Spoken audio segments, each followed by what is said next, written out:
you can find our annual report on our website.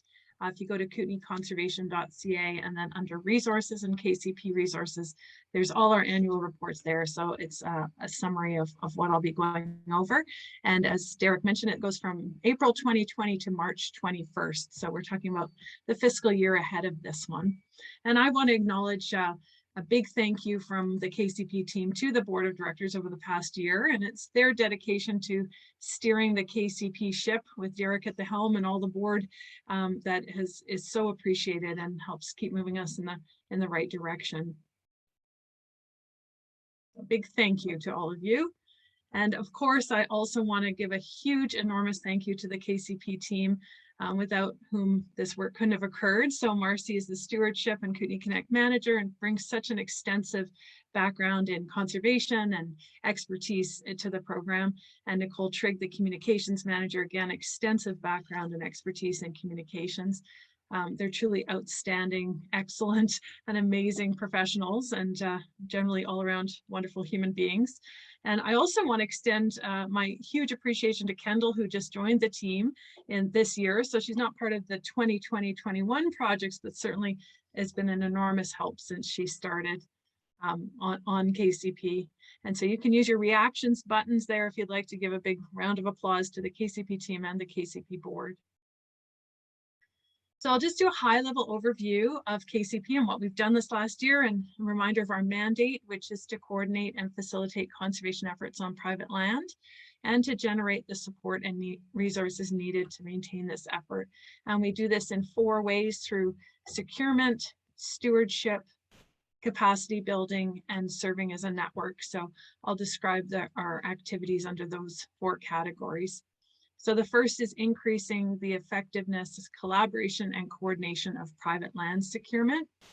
And so, as Derek mentioned, we're a one-stop shop for residents who are inquiring about donating or selling private land for conservation, or residents who note high priority properties and want to bring it to our attention. So we had 6 of those inquiries last year, and then we direct them to the appropriate land trust to look at potential acquisitions.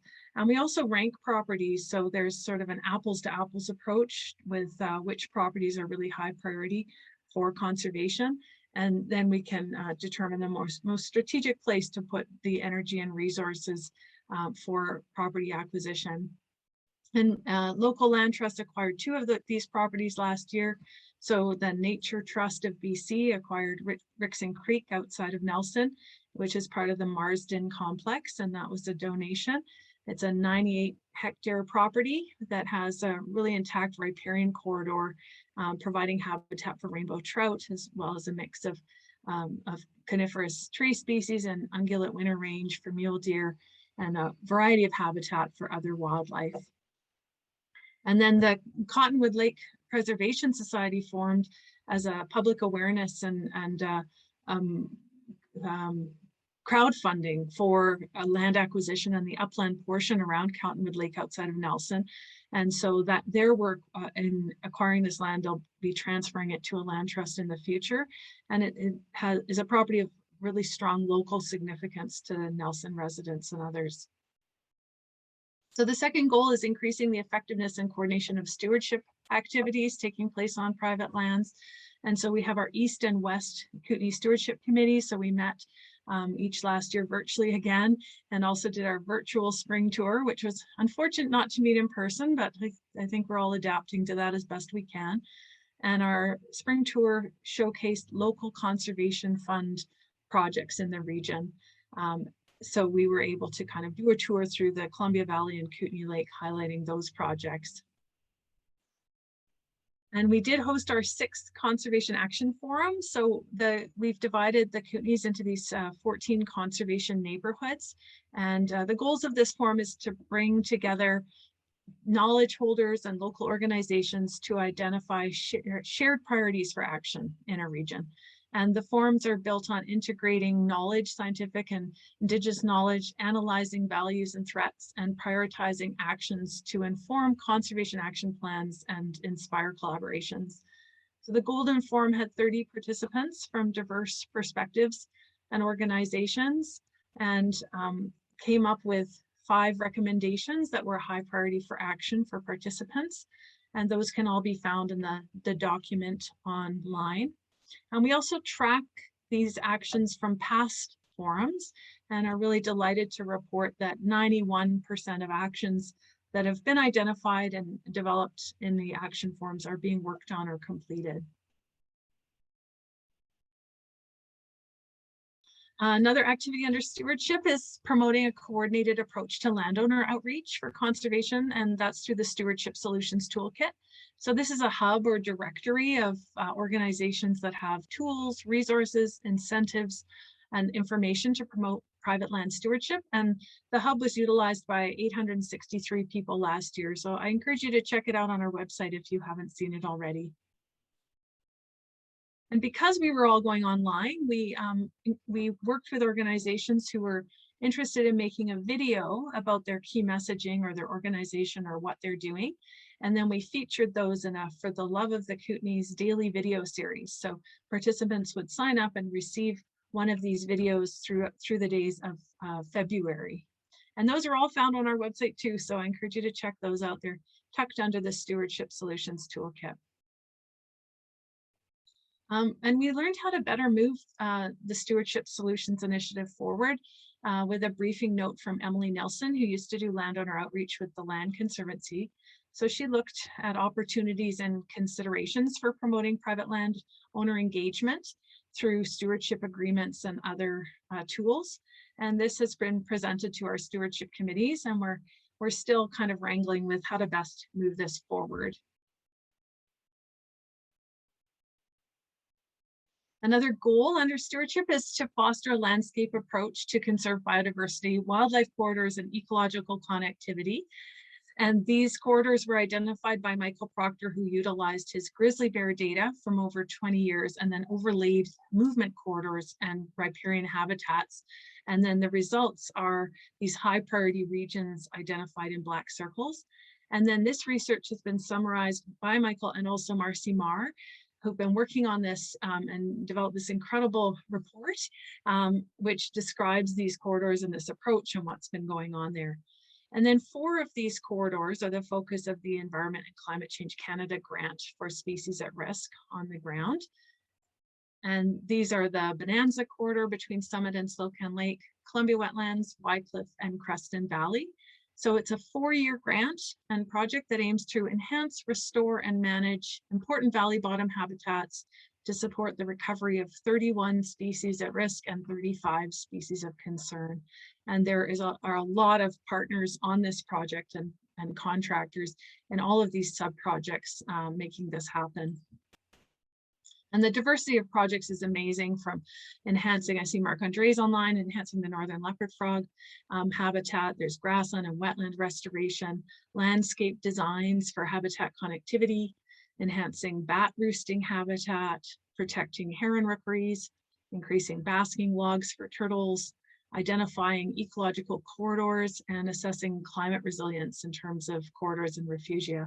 So I encourage you to watch the Facebook Live presentation that Marcy did. That was a federal presentation hosted by Environment and Climate Change Canada last year, as well as the webinar that Michael did, and they're both on our website. And then this landscape connectivity information is, we're attempting to try and integrate that into local government official community plans. So our third goal is to build capacity of partners, and that's both technical capacity, knowledge sharing, and financial capacity. So to help build technical capacity, we offered our winter webinar series on topics that are proposed or of interest to our partners. And attendance, not surprisingly, in 2021 reached an all-time high. I think we got very used to Zoom this last year, but it averaged about 84 attendees per webinar. So it was over a 200% increase than a few years before. And all of these are recorded and on our website as well. We also help promote this knowledge sharing through our conservation resources sharing that's done monthly in our e-news, and then posting these resources on our website. And building financial capacity, we've always turned to working with local governments to establish local conservation funds. So the Columbia Valley Local Conservation Fund, which was established in 2008, they supported 8 projects in 2020 for a total of $114,000. And we've also wrapped up the dollars over time. So since EKCP, the early edition of KCP, helped establish this in 2008 with the RDK, they've approved 93 grants totaling $2.45 million, including ecosystem restoration, species at risk projects, invasive species control, lake management and water quality monitoring, farmland advantage, all kinds of projects that local residents are putting tax dollars to. So it's been a big success that other local governments are looking at. And we also worked with the RDCK to establish the Kootenai Lake Local Conservation Fund in areas A, D, and E. And they approved 8 projects last year, totaling $75,000. And in the span of that fund from 2016 to 2020, they've approved 29 projects for totaling about $400,000. So it's a smaller fund, but it does leverage a lot of money. So in the East Kootenai, that leveraging has averaged about 8-to-1 in other funding and in-kind coming in. And we are really trying to encourage other local governments to establish local conservation funds. And we were all set to go with what our market research said in the Slocan Valley and the rest of Kootenai Lake. We've been providing delegations in the Slocan Valley in early March 2020, and then COVID hit and kind of halted us in our tracks. But we are building information, and we did provide presentations to the Association of Kootenai Boundary Local Governments and to RDCK and RDEK, and also worked with local conservation fund recipients to help them create videos. So that's all on our website as well, in our local conservation fund featured projects pages. And we are still actively looking to expand these funds. And then finally, we serve, our 4th goal is to serve as a network. And so we do that by promoting network opportunities as best as we could in 2020.